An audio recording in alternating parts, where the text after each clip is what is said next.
One MP now. They also have 2 MEPs. They have more than 100 councillors on 40 councils across the country, and they've seen their membership go up. They have more than 11,000 members now. But here in the Midlands, they only have 3 district councillors. We have 1 county councillor in Gloucestershire, and they have a smattering of councillors across parish councils. Now, this week I've been to the greenest of our towns, Malvern.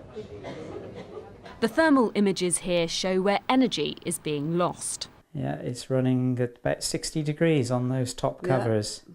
Brian carries out tests like this in homes all over Malvern. It's a line of work that fits in with his political leanings. But despite being a signed-up member of the Green Party, he didn't vote for them at the general election.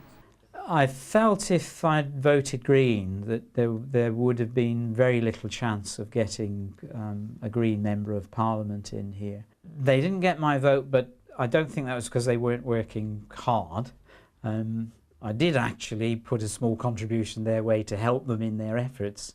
But how it gets spread to get through the critical mass, I'm unsure how that's going to be done. Convincing people to vote as well as think green is the challenge for a party that's scraped into 7th place in the West Midlands with fewer than 15,000 votes at the general election. It's showing at local elections hasn't been much better here, just 3 councillors in the region, including 1 in Worcestershire's Malvern Hills, which has a particular link to the Greens. And that link is Caroline Lucas, the party's leader, who once used to walk the corridors of this school as a pupil and now walks the corridors of the Houses of Parliament as the Green Party's first ever MP. Now, the town that she once studied in is about as green as it gets in the West Midlands, but that support has been declining.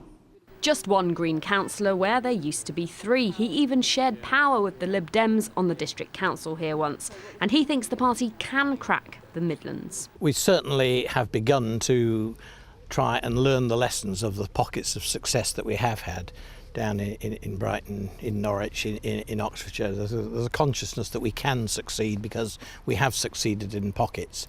That we succeed in some places gives me the optimism that we can succeed here.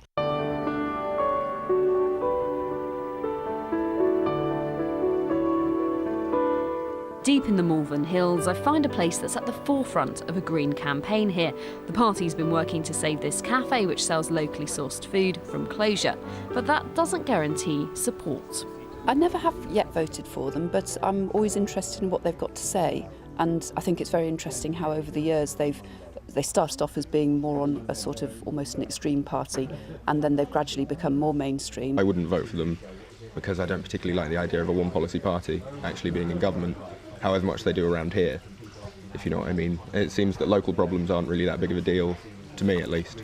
I care more about a kind of national level, which I think a lot of people do. Food for thought as the party chews over how to broaden its appeal in places like this.